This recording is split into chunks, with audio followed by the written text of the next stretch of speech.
আসসালামু আলাইকুম। মেডিসিন সিরাপের সাথে ওয়ান টাইম কাপ থাকে, আর তাছাড়া বাচ্চারা দোকান থেকে যে লিচু কিনে খায় সেখানেও এক ধরনের কাপ ব্যবহার করা হয়, যেটা খাওয়ার পরে সাধারণত ফেলেই দেওয়া হয়।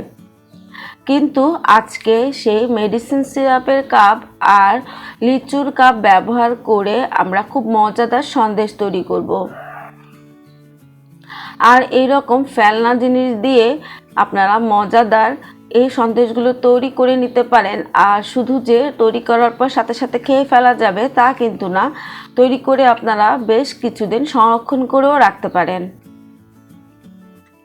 তো চলুন মজাদার এই সন্দেশ কিভাবে তৈরি করতে হয় সেটা দেখে নেই। প্রথমে চুলা একটা প্যান বসিয়ে দিয়ে এখানে 1 কাপের মতো কুড়িয়ে রাখা নারকেল দিয়ে দিয়েছি। তারপর দিয়ে দিচ্ছি 1/2 কাপের মতো চিনি। খুবই অল্প আঁচে এগুলোকে ভেজে নিতে হবে। এক সময় দেখা যাবে চিনি গলে কিছুটা পানি ছেড়ে দিয়েছে আর আঠালো হয়ে এসেছে। অনবরত নাড়তে হবে। এখন এখানে 1 টেবিল চামচের মতো গুঁড়ো দুধ দিয়ে দিয়েছি। এটি অপশনাল, যদি না দিতে চান তাহলে গুঁড়ো দুধ ব্যবহার না করলেও চলবে। আবারও মিশিয়ে নিচ্ছি। 7-8 মিনিট ধরে নাড়তে নাড়তে যখন দেখা যাবে চিনি পুরোপুরি গলে গিয়েছে, আগে থেকে আমি সুজি শুকনো খোলায় ভেজে রেখেছিলাম, সেখান থেকে 2 কাপের মতো সুজি দিয়ে দিচ্ছি। আর সুজি অবশ্যই টেলে নিতে চেষ্টা করবেন। এখন অল্প আঁচে মিশিয়ে নিচ্ছি।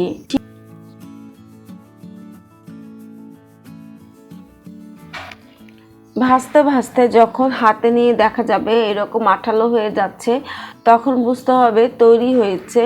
কিংবা যখন মনে হবে যে ছাঁচে নিয়ে শেপ দেওয়া যায়, তখনই চুলা থেকে নামিয়ে নিতে হবে। সুজি ডোটা তৈরি করা হয়ে গেছে, আর এটা গরম গরমই ছাঁচে নিয়ে তৈরি করে নিতে হবে। আমি চুলার হিট বন্ধ করে দিয়েছি আর চুলার উপরেই রেখে দিলাম। এখন আমি সন্দেশগুলো তৈরি করে নিব। সেজন্য প্রথমে একটা প্লেট নিয়ে নিয়েছি, আর এখানে আছে মেডিসিন সিরাপের মধ্যে যে কাপ থাকে সেখান থেকে একটা কাপ নিয়েছি। আর চুলা থেকে অল্প অল্প করে ডো নিয়ে তারপর ছাঁচে ফেলে শেপ করে নিচ্ছি। দেখুন খুব সুন্দরভাবে একটা সন্দেশ তৈরি করা হয়েছে।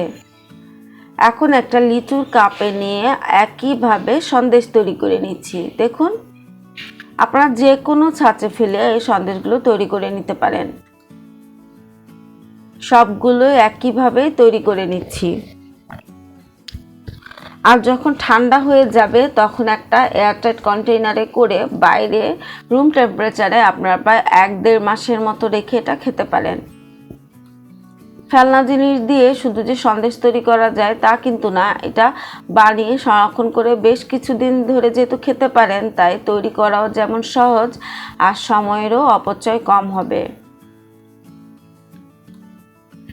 আশা করছি আমার আজকের রেসিপিটি আপনাদের কাছে ভালো লেগেছে।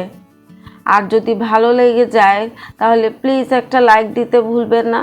আর সেই সাথে যারা এখনও চ্যানেলটিকে সাবস্ক্রাইব করেননি আর রেসিপি দেখতে আপনাদের কাছে ভালো লাগছে, চাইলে কিন্তু আপনি চ্যানেলটি সাবস্ক্রাইব করেও রাখতে পারেন। আর যারা এরই মধ্যে কাজটা করে ফেলেছেন আপনাদেরকে জানাই অনেক ধন্যবাদ। আবারও ইনশাল্লাহ এইরকম কোনো মজাদার আর ইউনিক রেসিপি নিয়ে আপনাদের সামনে হাজির হয়ে যাব।